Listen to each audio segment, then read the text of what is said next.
Hello everybody and welcome to the first episode of the Bullet Dive Live Q&A. This is the questions show where I answer your questions about shooters, SCGs, SHMUPS, whatever you want to call them, and give you a nice starting point to kind of get into the genre. So for my first episode, I asked my friends, I asked people in the communities I hang out with, what's preventing you from getting into the genre? What is it about this genre that intimidates you or makes it hard for you to get into? And I think there's like a big aura of intimidation around this genre, which is kind of ironic given that they're generally pretty like mechanically simple or straightforward kind of games. But you know, they got a huge difficulty curve, they've got a huge history, and there's so many subgenres within it that, you know, it's overwhelming. So I just took that question from everybody and let's see if we can find like a good place for everybody to start, and hopefully this will help you out too. M, my friend from Abnormal Mapping, who runs one of the best game sites, games podcast networks, anime podcast networks, and God bless him, is running through every single episode of Gundam with my other friend Jackson. They ask, I'm never sure what counts as having played a shmup. Like, I can save scum through and enjoy R-Type, but it feels like I'm cheating. See also continue spamming Declare Ikaruga. Like, it's hard to get over the feeling that I'm enjoying them wrong. So this is like one of the biggest hurdles I think to get over to kind of enjoy the genre in general. But I kind of think of shooters like records you enjoy. Like, there's plenty of ways to enjoy them, and what works for you just kind of depends on the situation. Like, sometimes you take a CD, you rip your favorite songs, and you throw them on the phone, listen to them on the bus, on your commute, when you're doing whatever. Or sometimes you pick up the vinyl, you dig it out, and you set aside an hour for it, you know, get your good headphones out, lay down on the couch, flip the record. Likewise, you can kind of spend, you know, just 30 minutes, play through a game, and go, yo, that spaceship is sick as fuck! Or you can dig in, read about the mechanics, go for a one credit clear or high score. The good thing about them is that a lot of them are very short, so you can kind of go as deep as you want and get something out of them regardless. So I would say, like, don't worry about it. Pick something that you enjoy, dig into it, see what it has, and if you say, hey, I want to fucking go back and I want to get even more deep into this, like, do that. There's nothing wrong with just, you know, getting a wide array of games, playing through them, kind of seeing what the genre has to offer, and then, if you want, digging deeper into specific ones that you want to return to. So, from James Tarr, I've got the question, I think that my biggest hurdle is knowing which ones are actually good, since there are so many. I used to play more when I had an actual Mega Drive. The only modernish one I've played is Ikaruga, but only because of how infamous it was, I suppose. So a good place to start is finding a community and asking for some recommendations. There's such a broad variety that informed people are going to give you a way better recommendation suited to your tastes. You can jump into communities like the Game in Love Discord or the Clicklist Discord, which I run. And as for Rex, there's plenty of people there that'll give you something that's probably more suited to your tastes. Or you can go to different places, like the Shoot the Core cast, which covers a bunch of shooters, so starting with some like classic stuff and then kind of broadening out. Or you can go to like YouTube review series like Bullet Heaven, which kind of have reviews that like break down the game, the aesthetic, the scoring systems, and things like that. So you can kind of get a good sampling of things before you like throw down that money.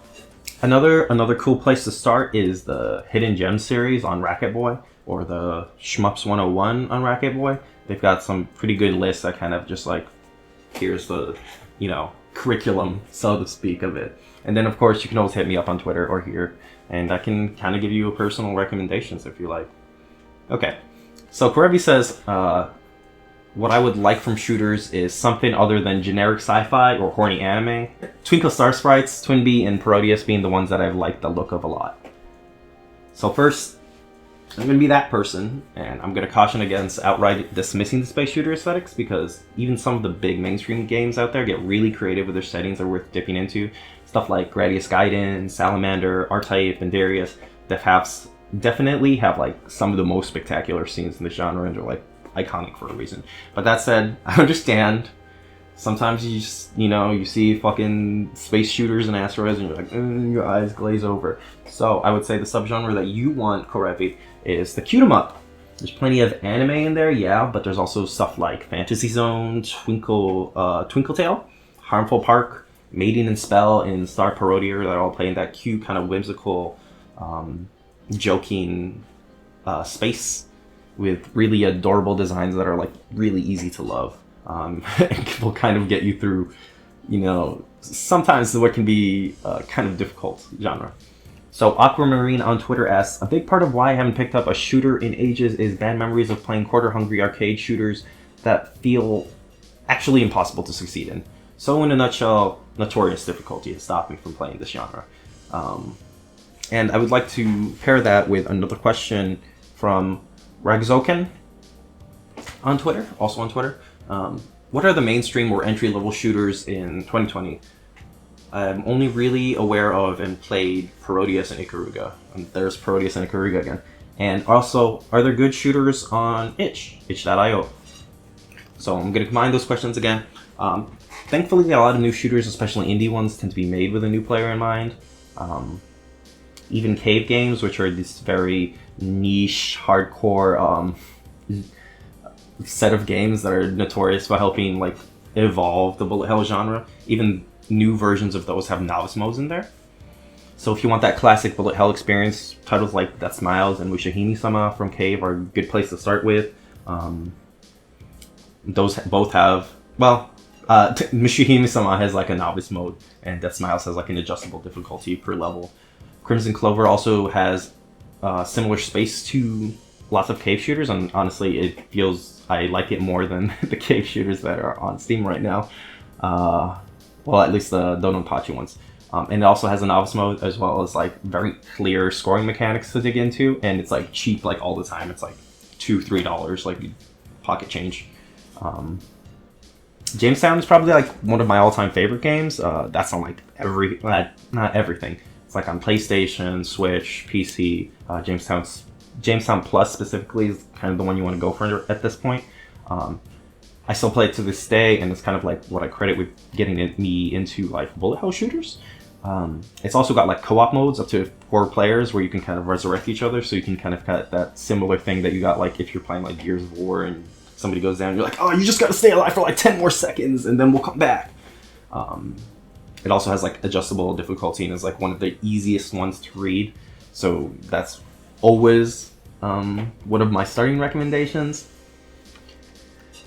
In terms of the big mainstream shooters, the space is kind of small, but right now some big ones would be kind of like Monolith, Blue Revolver, and Zero Ranger, which all have like really cool takes on their ideas and feel really modern and accessible. They're also all available on itch. A lot of new shooters come out there as well as Steam, so there's plenty if you want to dig in there. Like you can just check the shoot 'em up tag there, and you will be wealthy with choices. Other ones to check out there are Imperishable Memories, which is a very unique aesthetic looking one, very story based kind of shooter. Rim 9000, which is like the visual overload game, just glitch core, overwhelming aesthetic. Bleed 2, which is like just one of my favorite action games. Just fucking play Bleed 2. Guardian Sphere and Bot Vice, which is also really good, also on the Switch. And some of these you might already own if you picked up that Racial Justice bundle a while ago. Like, search that. You probably already own 10 shmups that are fucking fantastic. My friend Eric Murs says, I think what would help me get into shmups would be being able to get hit more than once and making it easier to read the screen. I oftentimes don't see exactly what hit me, which makes it really hard to actually learn anything. So unfortunately, traditional scrolling shooters are a bit resistant to multiple hits, mostly because they're designed with precision in mind, and shooters with health bars often fall into the trap of being kind of sloppy with enemy and bullet placements because of it. Like, oh, you can get hit, so they kind of expect you and design the levels like you're gonna get hit. That said, shooters with health bars do exist, especially if you're willing to get into the Euro shooter genre. Excuse me. Excuse me.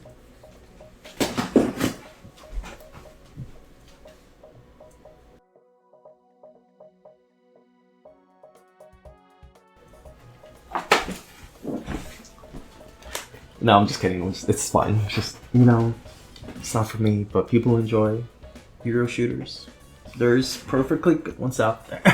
Okay. Anyway, Jets and Guns and the sequel are kind of built around this. That's one of the big popular ones. I haven't played it myself, but everybody loves it. And then there's older PC games like Tyrion 2000 and Raptor Call of the Shadows, which are kind of sloppy, but they're still kind of fun to just kind of upgrade your jet plane and then outfit it with missiles and whatever.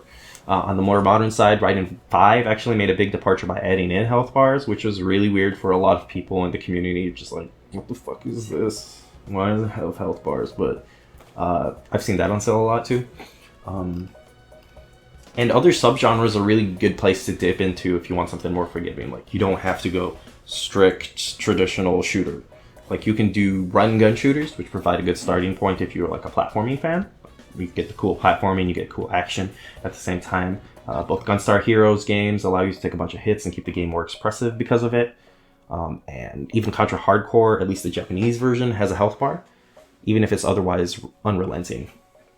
And twin stick shooters and rail shooters can also be fantastic places for that, giving you similar shooter experience with more variation and often more forgiveness. Some of the ones that I like are like Nex Machina, Robotron, which doesn't give you more hits, but is pretty fun. I just like it. And then there's like rail shooters like Sin and Punishment or Star Fox, things like that. But yeah, hopefully all of this gave you like a good place to start and kind of opened up your mind to what shooters can be and kind of what the definitions of them are. Again, hop on by the communities I mentioned before, or hit me up if you want some more personal recommendations. And if you got any more questions, I'd be happy to answer them. Just send them my way, and hopefully there'll be another video like this coming through. All right, peace.